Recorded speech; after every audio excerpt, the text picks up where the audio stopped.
Welcome to today's podcast. I am joined by Violet Starkey, a transformational facilitator and artist who cultivates and curates a super dynamic, loving field that is trauma-informed and somatically infused. She creates safe, sacred spaces for humans to return home to themselves, to their physical, mental, and emotional body, and invites everyone to gather in a group field that is centered on authentic relating. She is trained in various modalities, including living essence, spiritual psychology, heart IQ, field facilitation, and shake rising by our soul sister, Sarah Folsom. I'm also really excited to have her on today because she's a phenomenal creatrix. She channels her creative life force energy into the fields of photography and videography, curating these really epic photo and video shoots that are truly an alchemical portal for her clients to be fully embodied and expressed. It is such a deep honor to share this podcast space with someone that I refer to as a deep friend, a sister, a soulmate, and an epic colleague. Thank you so much for being here today. I could cry.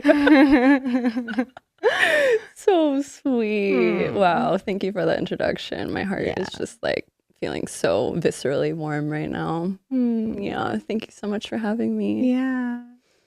Thank you for being here today. I know it's been quite a journey. We're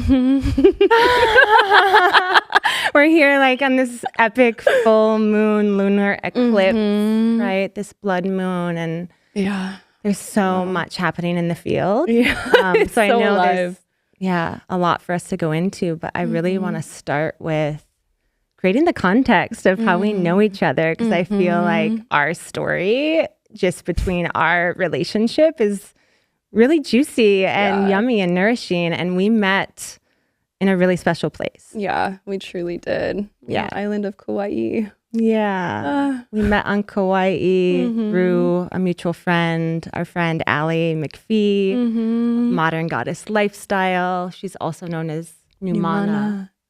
Yeah. So tell me about that moment in your life where you were at that moment when we were on Kauai, and we can maybe share a little about that experience. Yeah, that was such a blessing to be invited into that retreat. Yeah. That was the Juicy Feminine Leadership Academy retreat, right? Yeah.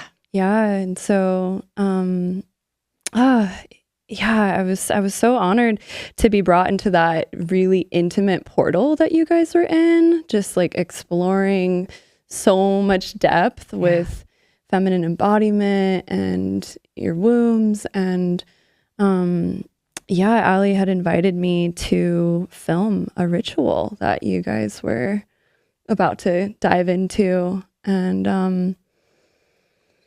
that's just like one of my favorite things to do, is to film and capture like really precious, intimate moments where like the full spectrum of the human experience is revealed, and to be invited to like witness that, not only as an individual, like it feels really honoring, but also to make art out of the human experience in that way. Yeah. Wow. What was that moment like for you? Yeah, well, I mean, first and foremost, I just, want to honor that expression of like making art out of everything, right? And the capacity to capture a ritual with integrity and presence. You know, it's rare to find a photographer and videographer that can do that. So I just first and foremost want to honor you for thank you. Not only saying yes and being willing, but also like understanding the sacredness of the container and like really merging within the container so that we felt safe, right? Because the last thing you'd want to do as a creative who's capturing content would be to like disrupt the field and like pull people out of the energy. Yeah, I care about that so much. Like that's my whole philosophy with with the camera is to really allow it to be an amplifier of the field, like a sacred witness, and really invite it in that way as a sacred presence rather than like something that's like taking away from, because I know that that is like a theme in the collective around cameras and cell phones and such. And so it's like how we work with it, how we bring it in, and how we present it into a group field makes all the difference in how it's received and how women especially relate to being witnessed and captured, because there's so much sensitivity and like how people relate to their bodies and their expressions. So I really, really invite a lens of unconditional love and also attunement. Like there's a responsibility that I have behind the camera to really attune to the moment and equip people with the tools to be able to opt out or say no. Or, just really be an agency with how they relate to the camera. Yeah, beautiful. There's so much there related to just the feminine expression, our relationship to our bodies, our relationship to how we're being seen or perceived, and to be that sacred witness to allow women to be in their fullest, rawest, most authentic expression. And also then we got to see the video, right? We got to, witness ourselves in that, right? And the same thing happens in your photo shoots, right? It's like you're in the moment, fully embodied, and then you get to view the photos and the images afterwards. And that's that moment of self-reflection for a human, any human, right? But I guess in this instance, we're talking particularly about women and a relationship to our bodies, a relationship to beauty, right? There's like this standard of beauty that we have to maintain in the world. And so, I guess even beyond that ritual itself, like how do you work with your female clients to be able to make them feel comfortable and safe to be in their fullest expression, and then be like really embody authentic beauty? Oh, I love this question. Yeah, for me, it's about like setting the context, as is so much in life. It's about context setting and really creating like a nourishing environment before embarking on the journey of having the photos taken. Where we're setting a context from the beginning of grounding and meditation and embodiment, and really inviting a pace that's slow enough to be with everything that's here, slow enough to invite in awareness of our physical sensations, awareness of what's happening with our breath. Are we breathing? Are we in touch with what's here? Because often, as a camera comes out, like the pace can quicken, and it can be like, oh, I have to perform, even in this setting, it's like, I'm aware of those, tendencies to move in that direction. So even as I'm speaking in this moment, I'm becoming aware, like, oh, I can slow down. And I can feel myself as I'm here with you and here with all of the guests listening. Like I'm giving myself that permission in this moment.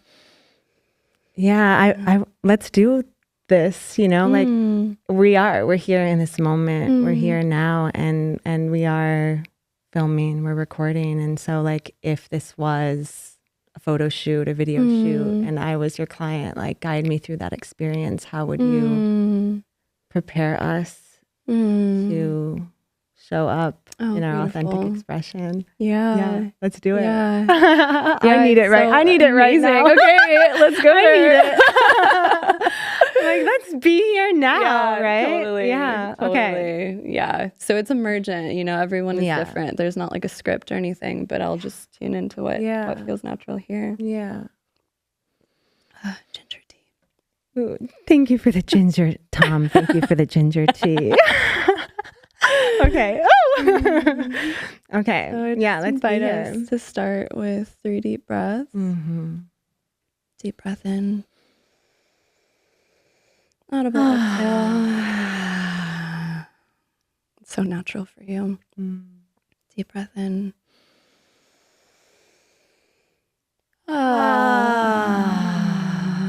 And then let's just do one more with just like a goofy facial expression, whatever wants to come through.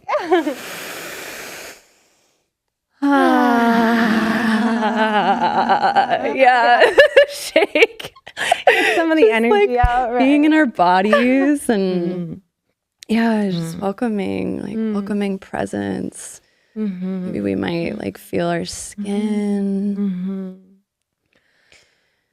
Feel our own grip.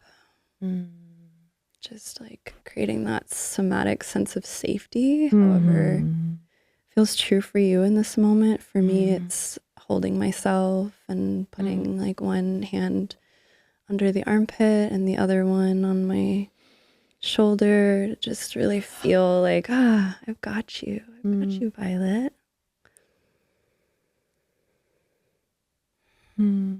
Creating a container that can hold all of our parts, all of the narratives, whether they're subconsciously running in the background or consciously here. Just creating a solid container for ourselves to really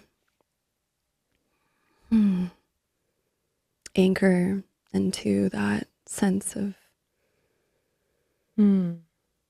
really being here for and with ourselves as we're here for and with each other.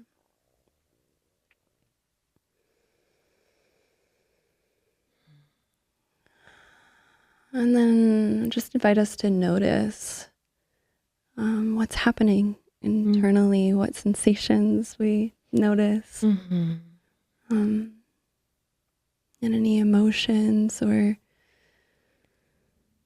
just what's here in our internal landscape. And we can share that with each other. Yeah. So, yeah. Can look I'm like aware of my heart beating quickly, right? Sort of an increased pace of my heart. I'm aware that as much as I love these epic shoes that I bought in Miami, I'm really wishing that I was barefoot right now. There is nothing like being barefoot and being connected to this earth that I know. Again, I feel you. Yeah. Whenever I'm wearing shoes now, I'm like, why? Why am I wearing heels when I could have all 10 toes on the earth, right? We're like I'm aware jungle of creatures that. in the city right now. You and I are jungle beings in the concrete jungle of Chicago. But I'm aware of there's just like the positioning of my body and how I have to cross my legs and just being witnessed in like not being able to relax fully, right? So I'm holding my posture. So I'm aware of that. I'm very attuned to, just not feeling fully comfortable, and yet there is a calmness and a peace in my field of, I don't really have any tension in my body.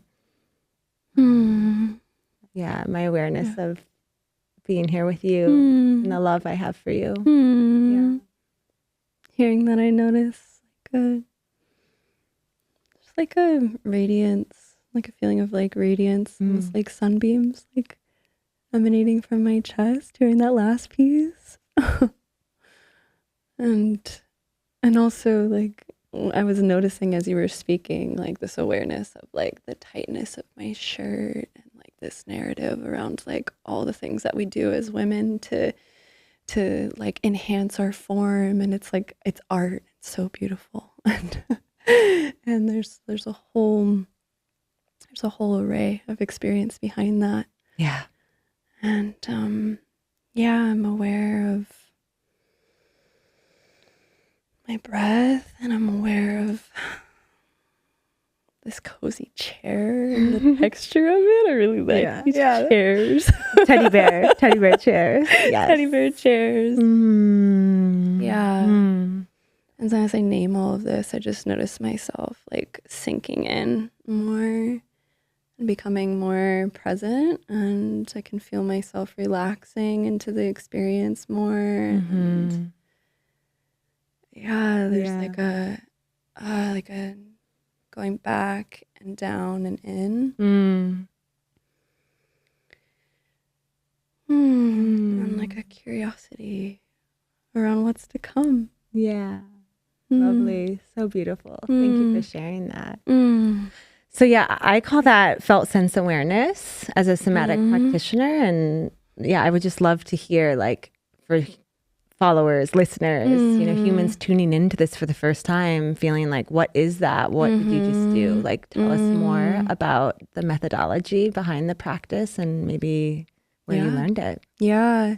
So it feels like the way I hold it is kind of like a convergence of several different, like it shows up in various ways in just about everything I study. Yeah. And there's different frameworks around it. But in authentic relating, there's the experience of tracking sensations, emotions, and thoughts. And sometimes there's a layer of like tracking like the higher self or the soul whispers. And then there's also in Living Essence, the spiritual psychology project I study, there's PEMS, which is like the physical, the emotional, the mental, and the spiritual. So I love that. I love acronyms. PEMS. Physical, emotional, mental, and spiritual. Yeah. And so it's just beautiful. Like I practice that regularly in meditation, just noticing all the different sensations and just various experiences at all of those different layers of being.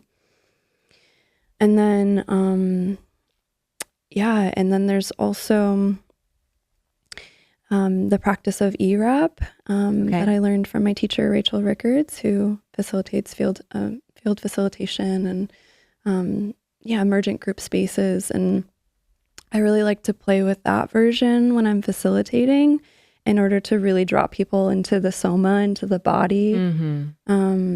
And that is just purely tracking our somatic experience. So you could call that somatic tracking. Yeah.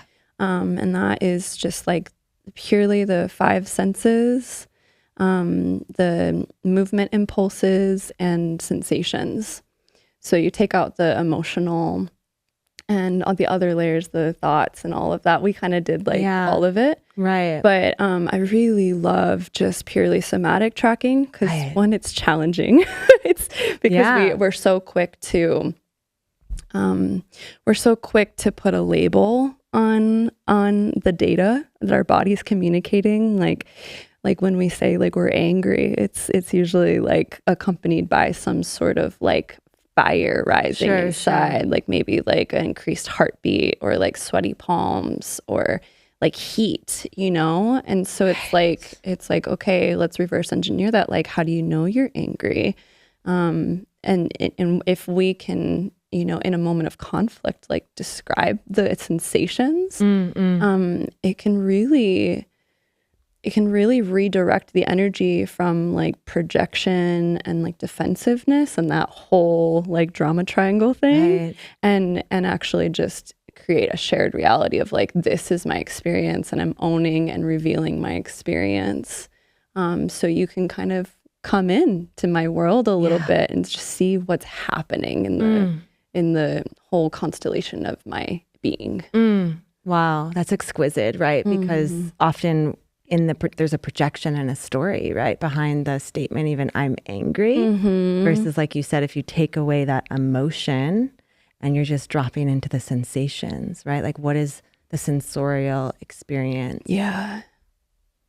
So kind of walk us through that. Like instead of saying like, I'm angry right now. I know I had a moment last week in which I was expressing my anger, right? And then I just did like a classical emotional release tool. But what you're saying is like, take it a layer deeper. And instead of just naming it as anger, say, I'm feeling like a quickening of my pace. I'm feeling agitation in my body where I want to move. I'm like, walk us through that a little bit more. Cause I'm like many people, I go straight to the emotion, right? Totally. Of like this energy and motion that wants to be expressed using some colloquialism that we've decided upon in English and American vernacular to just label like sad, mad, glad, right? But it's like, what does it really mean? Totally. Yeah. So I'm called to answer that in a way of like, so the angry piece, that describing the date of the experience can be such a great way to like, yeah, kind of resolve conflict in a more relational way, Yeah. you know, just describing that raw data. And I could give a deeper example through, you know, another emotion, which could be like, let's say, because this is a universal intimacy podcast, like pleasure. Yeah. You know, I absolutely love sensation tracking and like somatic tracking for like the exquisite experience that can happen relationally. Yeah. Where it almost feels like time can kind of bend and slow down. Yes. And like it's just like the air can become thicker when relating in that way. Yeah. And it can be such a great tool for intimacy, like emotionally, or also in the bedroom, or just in any relationship really. But like, for example, with like pleasure, like you could say like, oh, this is such a pleasurable experience. Like, you know, I'm feeling so alive, like so turned on right now. Or you could describe what's happening. Like, oh, I feel like I'm noticing like goosebumps on my skin. I'm like noticing like my face is feeling flush. Like there's this like kind of pitter patter, like just like bubbling excitement in my chest. Like I can feel like the air like grazing my thighs. I can feel like this like heartbeat, you know, like that's like moving through this pulse that's like pulsating through my body, and like, you know, just like slowing down to notice those little sensations and then putting voice to them through like, I'm noticing.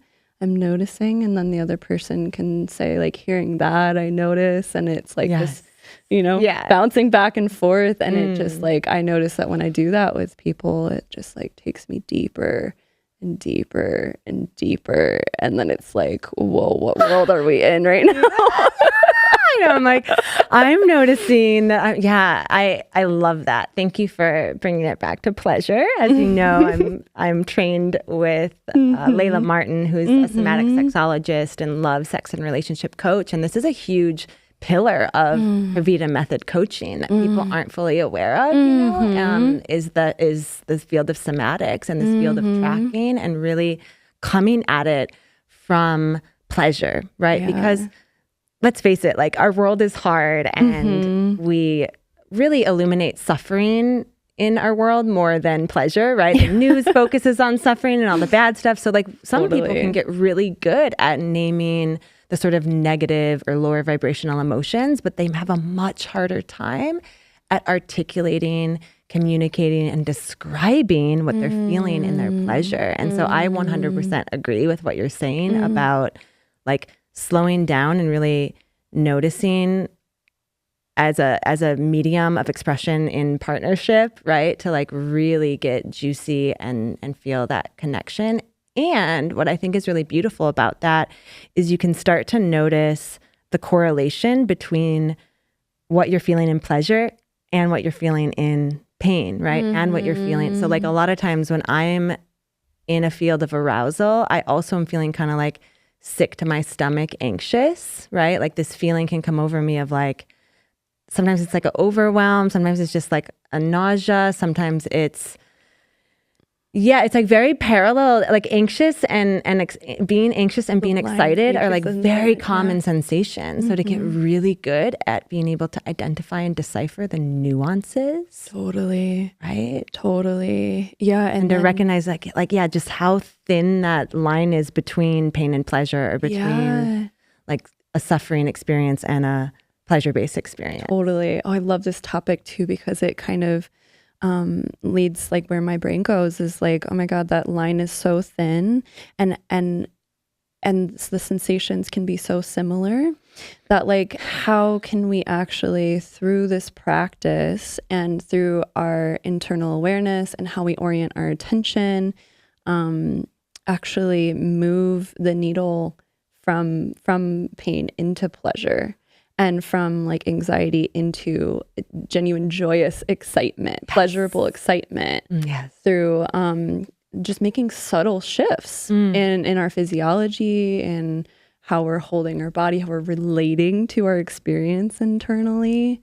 And like what I've noticed over the last several years, especially in studying this spiritual psychology system that I've been working with, is like in every moment, like we have a choice of how we're orienting our consciousness, what dialogue we're having internally, like what conversation we're paying attention to. So we can pay attention to the pain body conversation.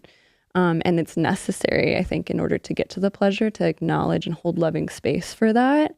And like through the experience of like holding unconditional love for the pain and the anxiety and all the other similar sensations and experiences. Like what I notice when I do that, and I really bring that love and that presence, as well as my will and my like conscious choice to engage in something different, that a pathway opens for that to transform. I'm feeling into this really deeply right now in the present state awareness of just, there is an aspect of it that's related to the conscious choice, right? Like we each have that choice in each and every moment, whether or not to sit in and with the pain and the suffering or the bad feeling. I put like air quotes around bad because in Tantra, I fully believe there is no good, bad, right, wrong, right? It's only us that asserts and places that label onto it. So it's just like, I'm aware of this uncomfortable, right? This uncomfortable feeling, and then to like lean into it with curiosity, right? And I love how you presence like how an alternate pathway just kind of opens up. And what's coming alive for me, and I know we've never fully even talked about this, but for some humans, medicine work can really help with that. And I'm just curious what your experiences have been that have helped you like find that other pathway, so that instead of like today, I know you were in traffic, like instead of being like, I'm in traffic and I'm late, like how do you consciously reframe that to kind of shift it from pain into pleasure? Like, just any modalities. It doesn't have to be medicine work, but like that's what's illuminated, like that's becoming activated within me is what's working. Totally. Well, medicine work has definitely been a part of my path. It's not a super active part of my path at this like chapter of my life. I found that like on my journey, medicine work played a role in opening me up and like rewiring neural pathways and really like cleansing and releasing a lot of old baggage and ancestral trauma and karma and just density from my field.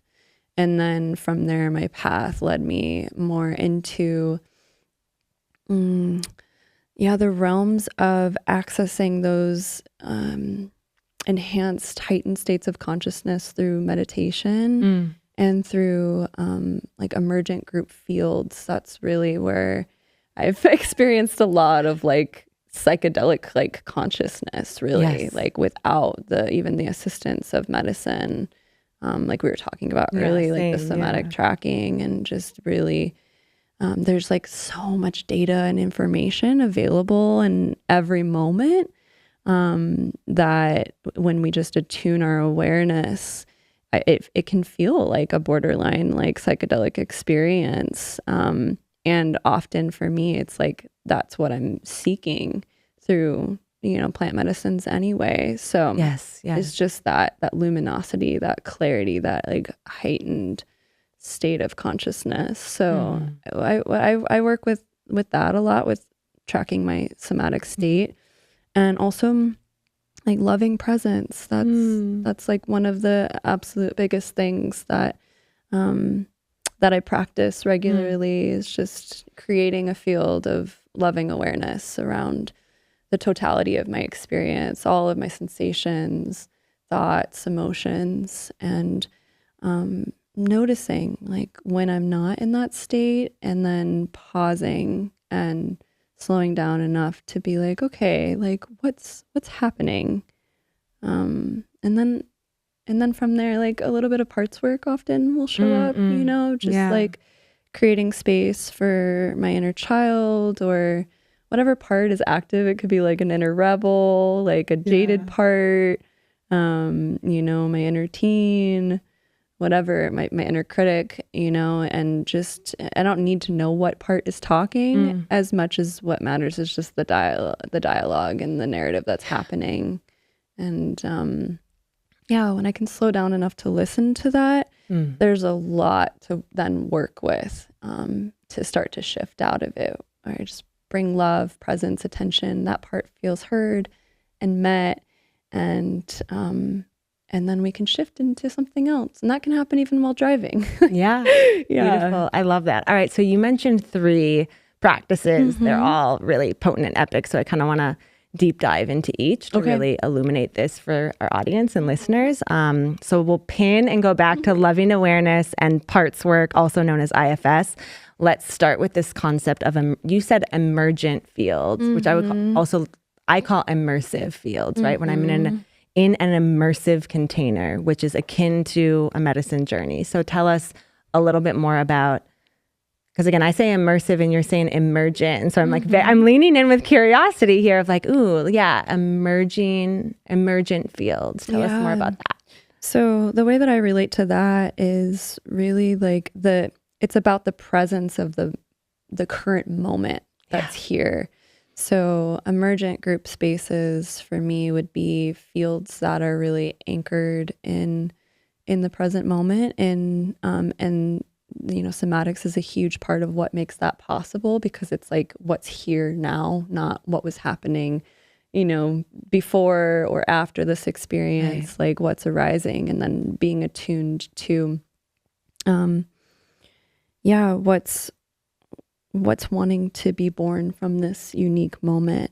And so I think I named that as a resource, because like we can create a relationship even internally with ourselves, even if we don't have another being, where we're really in touch with the emergence. I see. Where we're like in touch with the aliveness of the present moment. And like something that creates anxiety for me more than anything is thinking about the past and what I could have done differently or said differently, or the future, all the negative things that could happen. And when I really allow myself to be with what's emergent right here and right now, then that really helps me have agency over my experience. And the place that I've learned to do that the most is through group fields. Right. Yeah. Right. So again, for other listeners, I would also like to say that this is like a retreat, right? So when we're talking about group fields and immersive experiences and emergent fields, the best way to experience this is to like find a retreat, right? Go on a retreat that resonates by a teacher that you deeply admire and respect, and you're putting yourself in a group field, right? Yeah. And in that group field, I like to say it's like the macro and the micro, like you're getting to experience your own lived experience in that moment, but you're also in this emergent field of like, there's all these other bodies and people having their own human experiences with their own trauma and relational history and all these things that is like spiraling around you, and you have to figure out how to navigate it. And so, for me, it's been about what we know is like integration, right? Is like integrating what you're learning in these containers into our everyday life. Exactly. And that's what I'm hearing you presence is just like, how do I take that concept and apply it to my everyday life and a lived experience? Yeah, my relationship with the people in my everyday life and my relationship with myself, because it's all a mirror. Yeah. I love that. So beautiful. Yeah. And I would agree that for me, that's also my preference right now in terms of,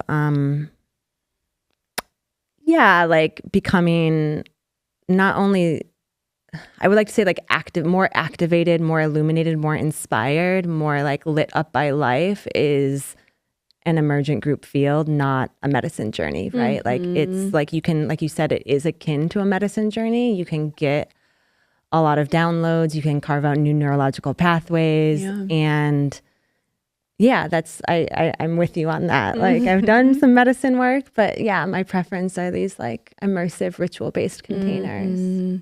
Yeah, really. I'm like so in this like love story with simplicity right now. Just like the simple things like can be so profound. Just like I'm just loving containers and also creating events and experiences that are, you know, where I'm presenting exercises and experiences that are just so simple that it's like almost profound, like what we can experience when we dial it back to just like the basic building blocks of the human experience, like just like how much you can do with just breath or sound, breath and sound, movement and touch, like these four like basic somatic principles. It's just like they constitute like our whole human experience. And when we allow ourselves to actually like strip away some of the mechanisms of communication that we use all the time to just like focus on like certain areas of communication at a time, like just the somatic communication, it's just like I'm just obsessed. I know. It's so yummy. You and I are like, Okay, so tell us about like a recent immersive based or emergent field that you were either in or facilitated. Because I know you just got back from one, but maybe you also want to share something you facilitated. Well,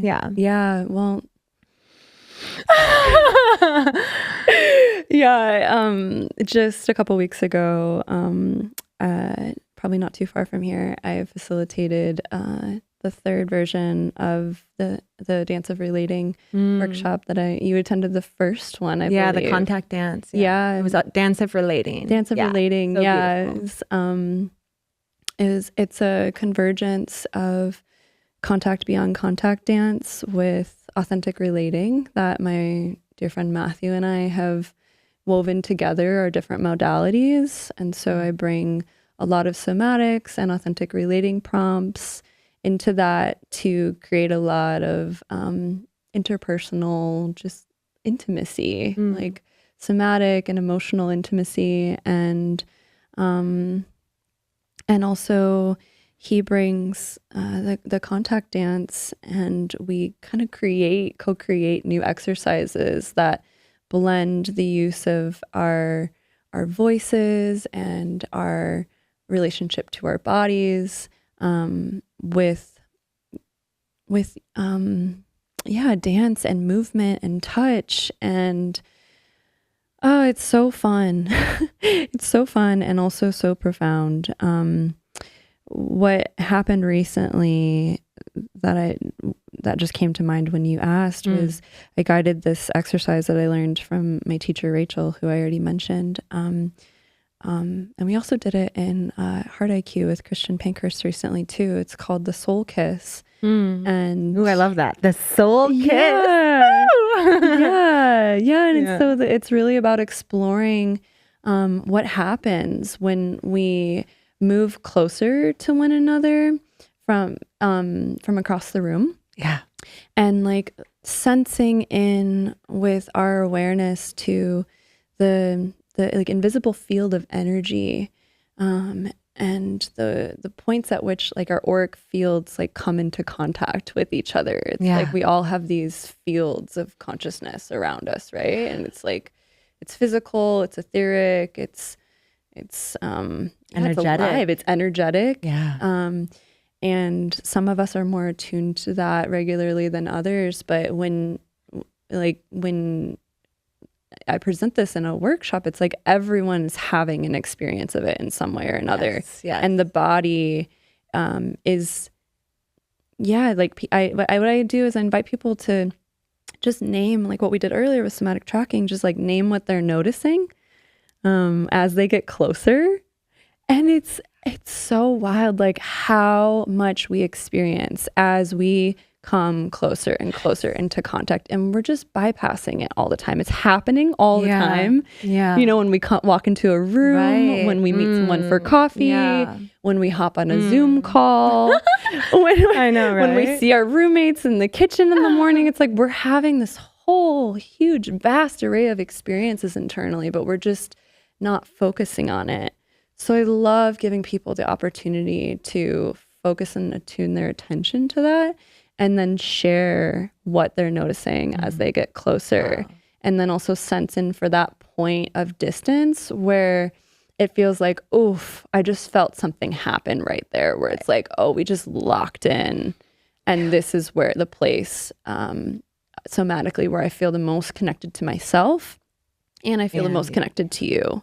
That's what I'm looking for. Ooh, I'm so curious about this because I do something similar. However, we're not giving that feedback in real time, right? It's done in silence, and then afterwards we harvest and share. So I'm just curious, in real time, are people able to name magnetism and attraction? And like, how do you create a safe field where someone can actually name, like, I'm feeling aroused, like my dick is getting hard, my pussy's getting wet, like as I'm if that's someone's truth, right? Totally. Like as I'm entering and merging with your energetic aura. Like that's a very real experience for someone who's, I'm an energetic.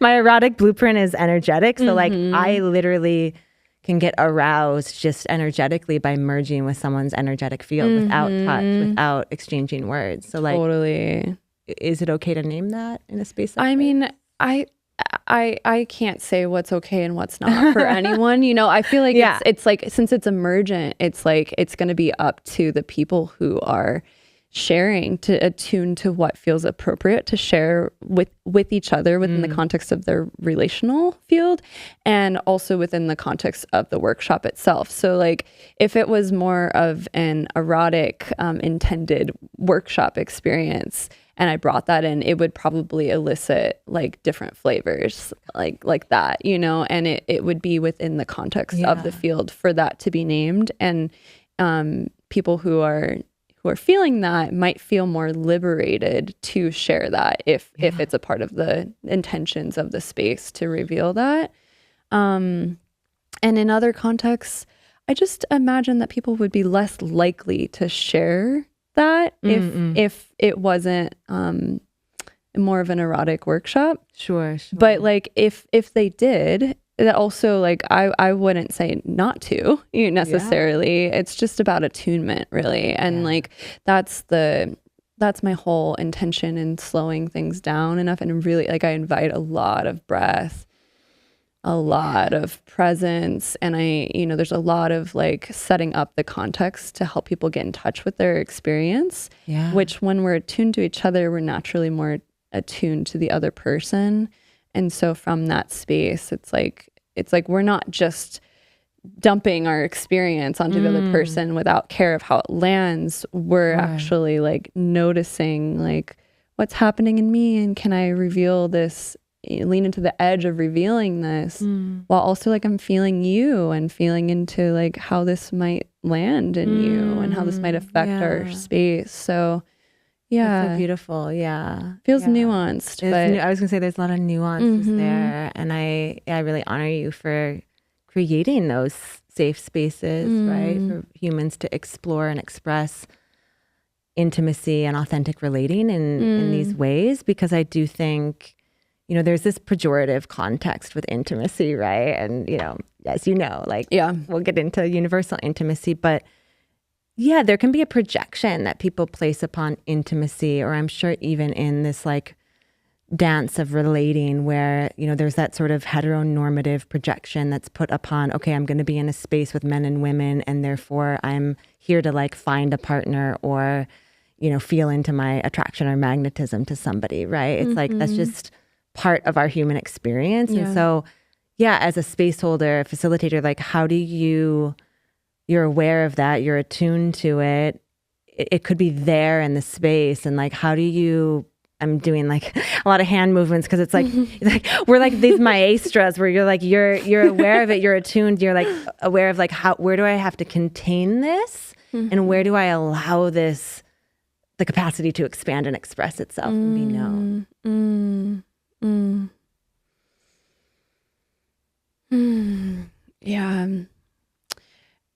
What's coming is just, I first want to name that like I so value the inclusion of our eros into like any group field, really, like at least at minimum, like in relationship within ourselves, like being able to be honest with ourselves about our experience and not like cut off from our eros and shove it aside and be like, this is wrong or bad. And like, I can't be experiencing this turn on in this environment. You know, it's like that's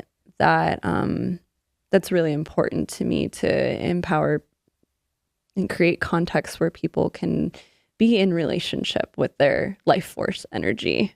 You know, when I say eros, I'm just talking about our raw life force energy. Yes. Yes. And so, yeah, creating holistic environments, like if we're talking about like personal growth or empowerment or spirituality, like I don't think it's possible to have a truly holistic, healthy, alive, like complete context if it's drawing like a hard stop in anything sexual, you know? Yes. So it's just like snaps to that. Experience. Thank you, sister. Yeah. Thank you for seeing me, and honoring me. So actually, like, I've just been feeling so inspired this year around creating contexts that, and I'm still in the exploration of how this wants to come through, because in various ways, like it's novel. There's not like a ton of examples of it. And I feel lucky to have imprints of it through the trainings that I've done. But, you know, it's like, it feels really important to me to be a part of the shift through like creating environments and events and workshops and experiences and communities and culture in my daily life, you know, with the people in my community, where we can welcome our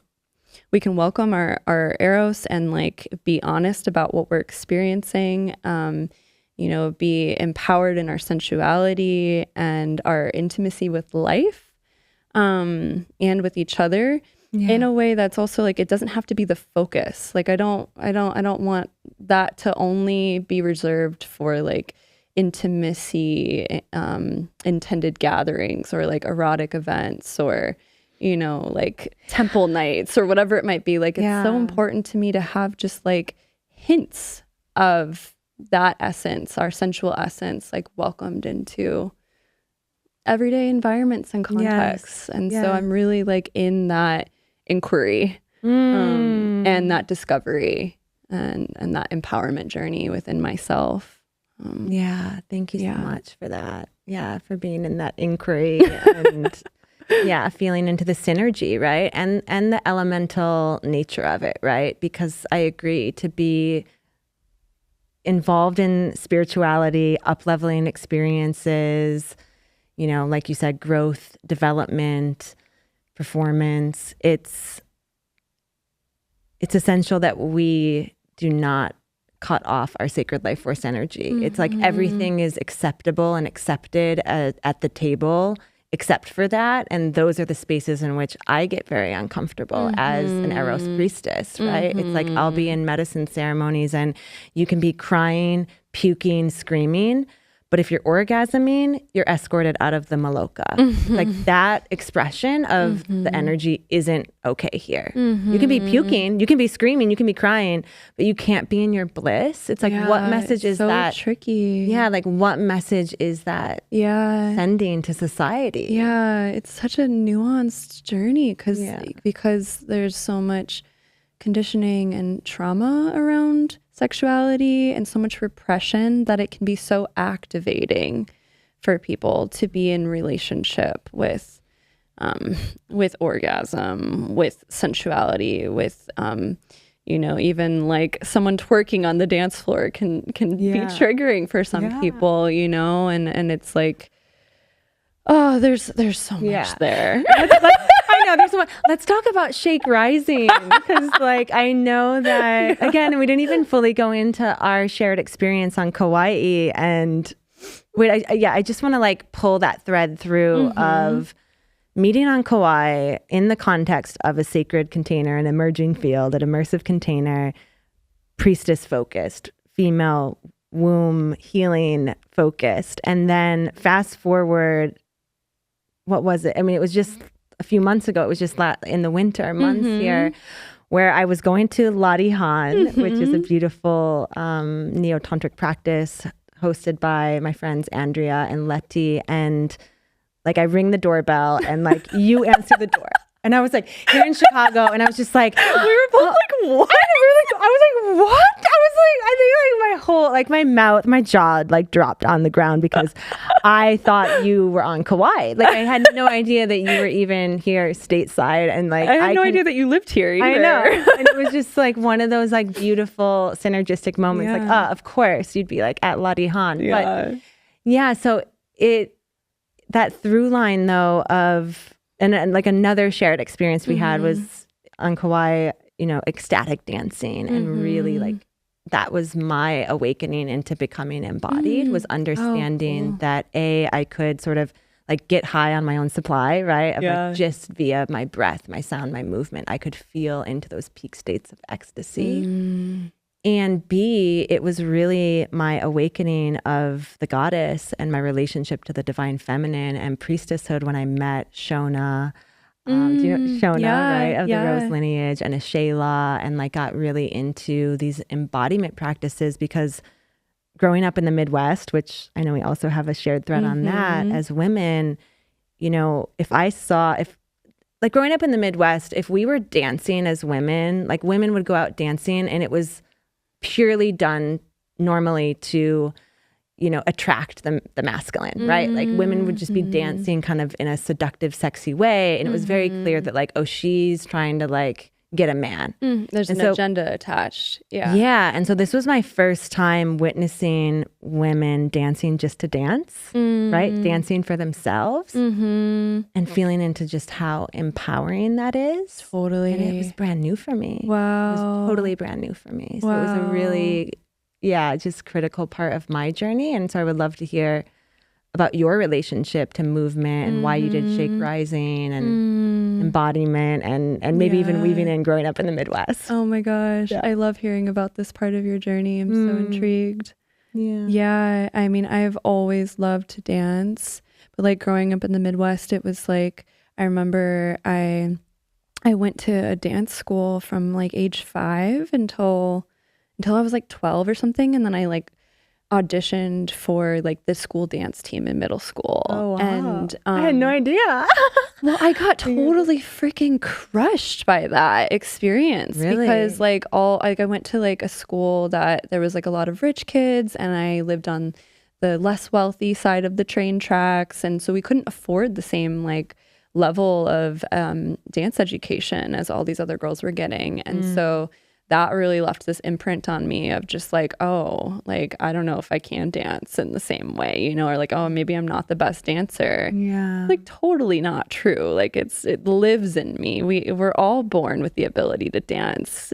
And so, I've found that, I mean, I ended up still dancing like a ton through high school and college. Like we'd go to like rock concerts and just go crazy. But nonetheless, like ecstatic dance really, really liberated my expression. And I've actually like woven together the whole fabric of my community across really this whole country and other countries as well through ecstatic dance communities. Because I feel like no matter where I go in the world, if I can just find an ecstatic dance, I'll find tribe. I'll find people that I love and that I have points of resonance with. Yeah. So same.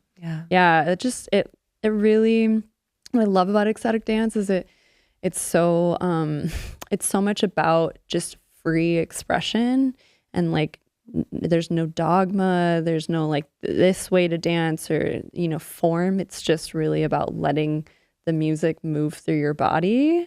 And that's been incredible for me. But I think you were asking also about Shake Rising and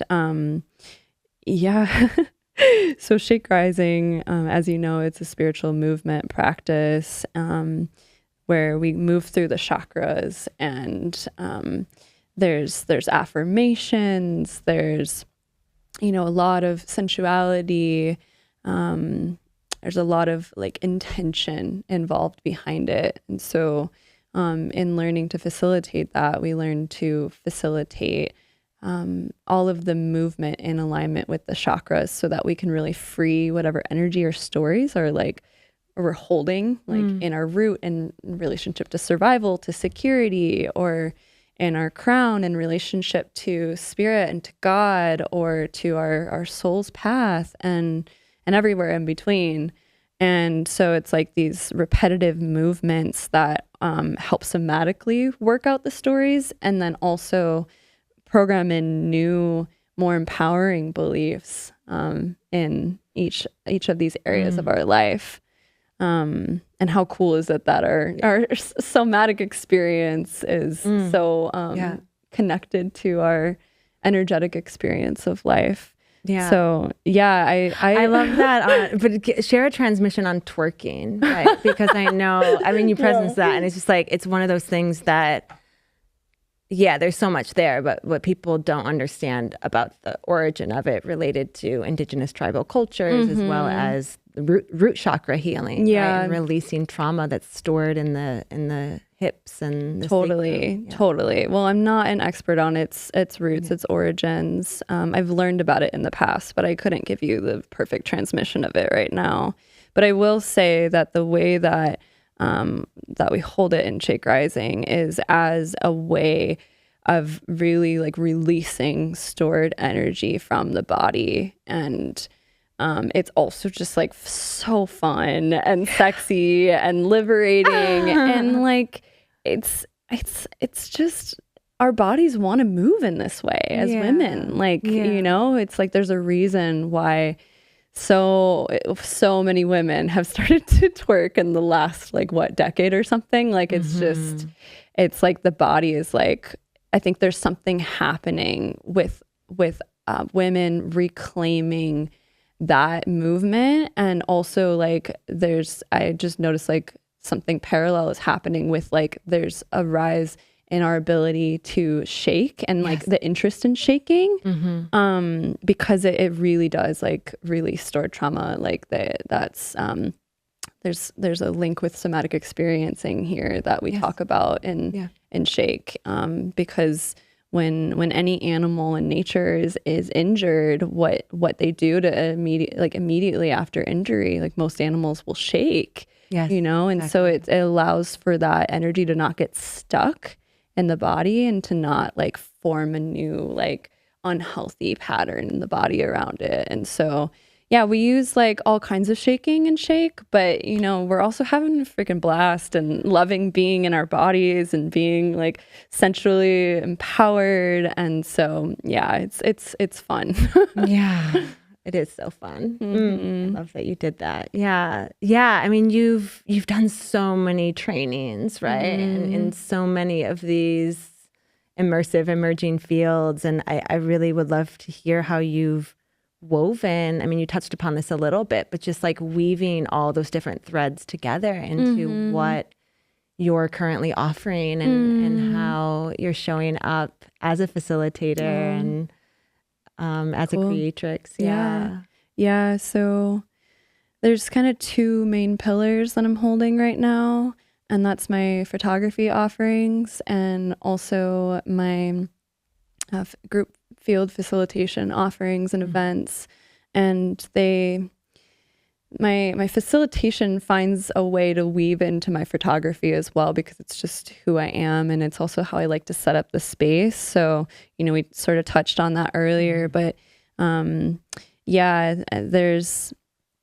there's a component of how I like to hold women in photo shoots where we're really focusing on setting up a custom experience that's very somatically informed, and also informed by their soul to the degree that we're able to collaborate in that way, and to the degree that like they're willing to really bring their full selves to the experience.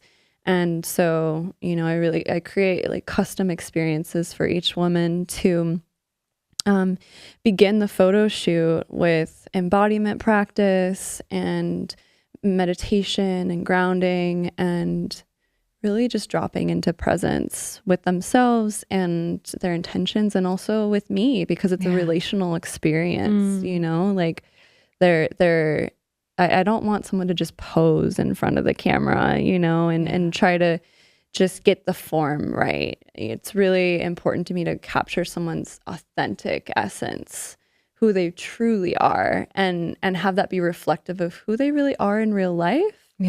And how their community sees them, and also like a little window into their higher self too, into their true soul essence, and their true authentic beauty in inwardly and externally. And you're really good at that. I just have to give you props. I did my most recent photo shoot with you, and just to share that. Are you open to me? Yeah, of sharing that course. experience. So I mean, first I want to presence that as I presence with you, it was my first urban indoor photo shoot in like 7 years. I've predominantly done all my photo shoots when I'm traveling, like in Hawaii or Costa Rica, you know, surrounded by this beautiful lush landscape and water and all these things. And for me, that, I don't know if that's like my highest self, but it's definitely my soul resonance. So I feel the most connected when you talked about, can you really activate your soul? Like for me, that's why I do all of my photo shoots, or predominantly in the past, I've done them all outside. And I'll be real, like half naked, right? I think a lot of people may project that I'm getting naked for the camera in a way to like sell myself or be more liberated in that sense as like an erotic woman or a sex priestess and tantrika. But the truth is that I'm my most connected to source when I'm naked, and I'm closing my eyes right now, you know, to feel into that capacity that we have as women predominantly, not to say that men can't access this as well, but to become channels for the divine, right? To truly be that bridge between spirit and earth, right? Sky and earth. And when I'm outside and when I'm naked, that's when that comes through for me the most. So to shoot here in Chicago inside with you, who again, I like met you on Kauai. So I was like, this is super edgy for me, right? Plus I know I presence to you, like, I need to get more headshots and I need to be fully clothed. Like, listen, I have this, I have this history of like all of my photo shoots, I get naked and then I can't use any of the images, right? So I was like, that's my intention. I'm right. I mean, I think I literally said my intention. No, you said it like my intention is to keep my clothes on, everybody. That's my intention. Okay. And that's like really hard for me. So, and like the beauty of the experience was that, you know, because of the container that you create and curate and cultivate, I was able to derobe, right? I was able to de-armor myself at a certain moment, you know, with the music playing in the background and everything, where it felt really natural for me to start to take my clothes off, right? It felt really natural to start to strip away layers. And I think what a lot of humans don't understand about sort of the somatic and ritualistic experience in that is like, you know, we're stripping away that which no longer serves us, right? Like we put on all these adornments, we try to show up a certain way in the world. And for me, a lot of times when I'm putting on clothes, it's me trying to show up as the way that I think the world is ready to receive me. It's like, oh, I have to put this suit on when I'm going into a business room, or I have to put this dress on when I'm going to a gala, or I have to put clothes on in general when I'm walking around in the world. It's a form of attunement. When my natural self doesn't want to be wearing many clothes. That's why I love the island culture. So it was like this beautiful moment in the photo shoot when you allowed that, right? Like you allowed me to start to strip off my clothes and get down to my lingerie. And I felt like you were like whoosh, like you like felt it, where like there was a total shift in my energy field, right? Like I was in the state of like performing or posing. And then suddenly when I took off my suit coat and my pants, it was like my authentic expression came out. Do you remember that? It was so powerful. I loved that moment, and I felt way more than accepting. I was like, yes, yes, absolutely. And I remember that was a moment when we did video too, and just, captured, you know, the whole experience of you derobing and really like just allowing us to see even more of you. Yeah. And that's something that I really love about like stripping down. And it's like we're stripped down more to our bare selves, you know, and it's like more of us is exposed, and even more of us is visible, and that, you know, like physically, but there's also like an energetic component as well that is so important to me, is like really creating safe spaces for that level of like intimacy to be made comfortable. Yeah. But also like finding that edge of transformation, you know, because it sounds like there was an edge for you in that, within that context. And also it was so liberating. Yeah. And so empowering. Yeah. And yeah, I'm all about finding that edge. Yeah. And I'm curious because I know you're exploring like boudoir photography as well, and videography. And so like in that, yeah, like it's such an interesting space to be in, because again, there's the external, I'll name it as a projection about what that work is and what the intention and the intentionality behind it is. Yeah. And so I would just love for you to share in your intention and wanting to share your sacred medicine and magic in this way. You know, what is your own awareness of what, especially for female-bodied individuals, what does the feminine desire in a boudoir shoot? I feel like we all just want to know ourselves and really like see ourselves and feel good about who we are, right? Like that's such a big part of the female-bodied experience, is just like feeling good in our own skin. And so, you know, we can wear all these clothes and like cover up our bodies, and that's beautiful. We can adorn ourselves, but also like what happens when the clothes come off? How do we relate to ourselves when we look in the mirror without them, without the masks, or, you know, all of the pieces of clothing that all have like energetic imprints and associations. And, you know, it's like, who are we and how do we relate to ourselves when we're just bare, or wearing lingerie or wearing a sheet or very little, you know? And so I really just feeling this deep calling to empower women from that like very tender, essential, foundational place of how do we relate to the experience of being in our own skin and being in a woman's body, and really exploring like, you know, I have this strong desire to continue this theme that I was working with years ago, of exploring and asking women when they get in front of my lens, like, what does it mean to you to be a woman? What does it mean to you to be in a woman's body? What is this experience like? And really weave together all of those themes. So that's something I'll be including in my sessions, and just kind of weaving together like our shared feminine experience. Yeah, thank you for that. Yeah. I'm like feeling that in my body and feeling, just so grateful that you have felt called to share, like I said, your sacred medicine and magic in this way. Thank you. So important. And you said that, like the word tender, right? Yeah. And again, this is just something I'm attuned to and aware of in the field of like just the misunderstanding of what even that experience can be about, because again, it can be labeled as erotic or sensual or sexy when it's just such a vulnerable, tender place for the feminine. And we're dealing with our own internal family systems, which was us pinned, and we didn't get back to that. Oh my God, I've pinned so many things.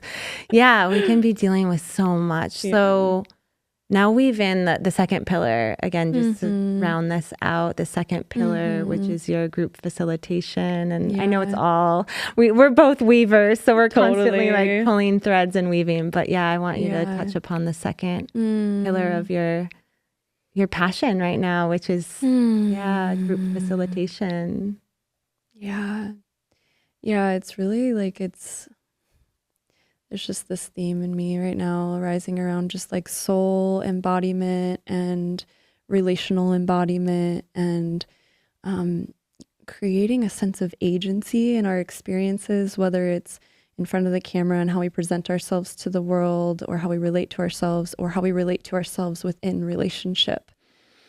So it's like, it's all about our relationship to ourselves. Our Podcast 2 with Violet will go into authentic relating in relationships. We don't have time for that today, but I know that's such a juicy field for us. That's where my group facilitation work really goes, is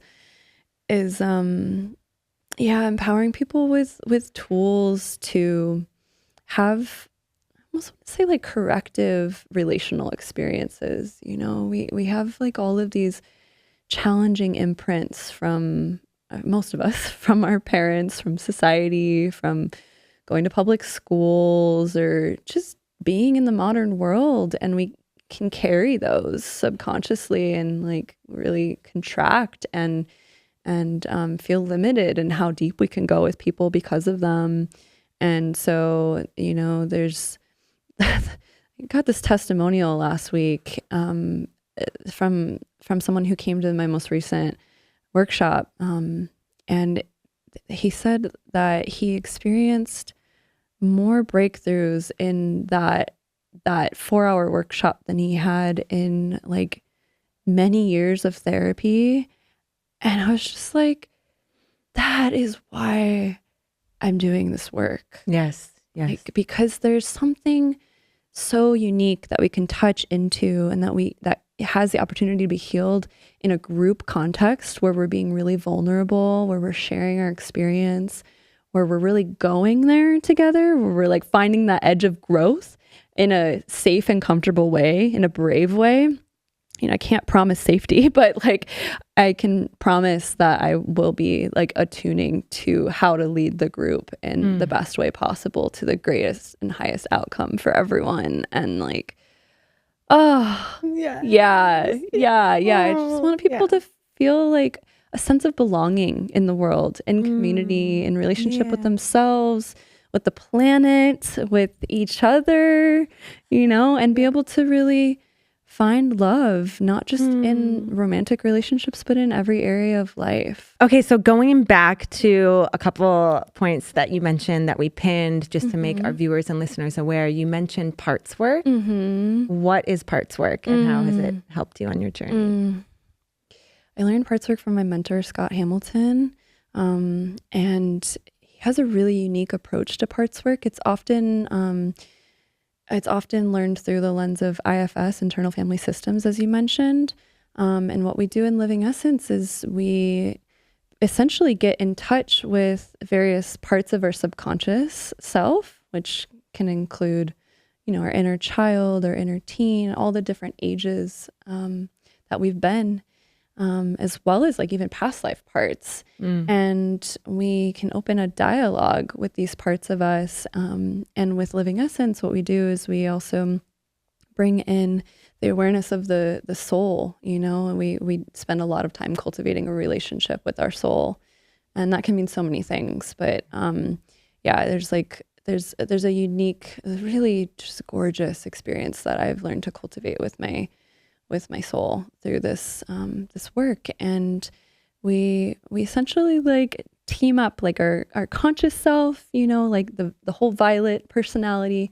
I team up with my soul and like provide loving counsel to these parts that are, you know, might be stuck in story. And so what that asks of me is to be like disidentified with the part, you know, like we can get taken over by these narratives sometimes where it's like we just get consumed by like the pain and agony of an experience or the anxiety or whatever it might be. And then we just can get so clouded by that it's hard to see reality. But it's like, I think we're all fundamentally aware that there's a whole array of other experiences that we could have in relationship to the present moment, you know? And so that's what parts work is so helpful for, is really pulling out of the overwhelm of an experience and being able to, like what we do is we just pull into different layers of consciousness that aren't overtaken by that experience so that we can actually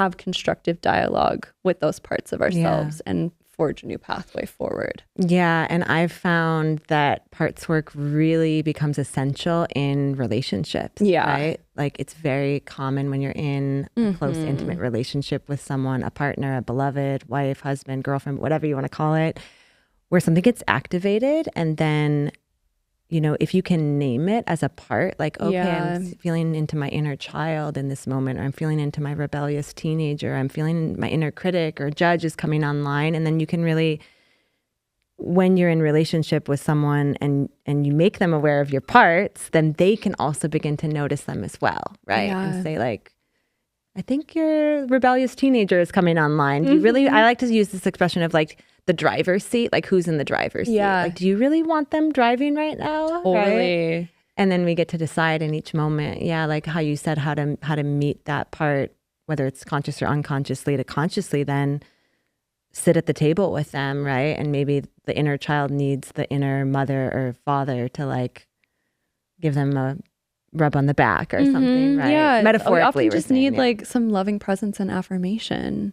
Yeah, you know, just to be heard. Yeah, you know, those parts just need to be heard, and sometimes heard by the person that we're in relationship with. And like, what's really supporting my relationship right now is the ability and the context that we've created together to be able to name the parts experiences, but not need to fix or change each other's experience. You know, and when it's just like, let's just let this be here, and we don't need to do anything about it. Just simply having the liberty to not hold it all inside, but let it exist within the shared field. That changes everything, and actually like allows us to move into a different story pretty quickly. Oh, yes, I love it. And then the third pillar that you mentioned in that was loving presence or loving awareness. Yeah, tell us a little bit more about that. Yeah, it's really just, it's like we all have access to the frequency of love at any moment. You know, it's like we all know love and what it feels like, even if it's been a long time since we've been in love. You know, it's like, it's so fundamental to our nature. I really feel like that's where we all come from, is just this gorgeous field of love. Yeah. You know, that's like our soul's true home. And so it's my mission to embody that frequency of loving presence, loving awareness as much as I possibly can in my life. And it's a learning curve. It is a learning curve. But I practice it regularly in meditation through coming into loving presence with all of the sensations and thoughts and narratives that are going on internally.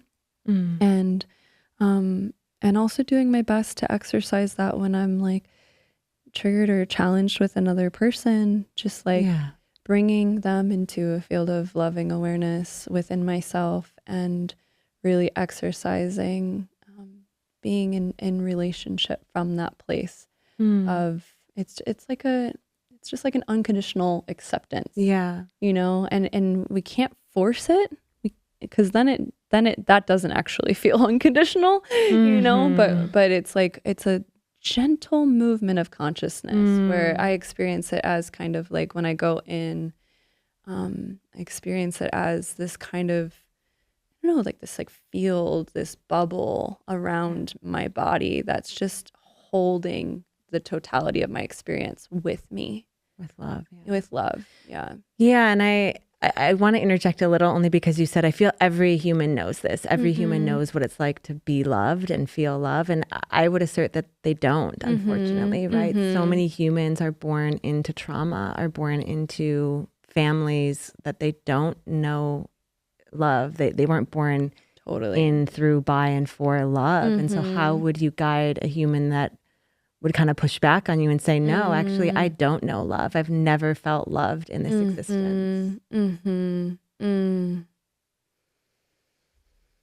Oh, it's such a raw topic. I know. Yeah. I mean, I wasn't intending to say so much that every human has been like deeply loved, as much as it's like I'm speaking to like this little ember that's like in the core of our beings.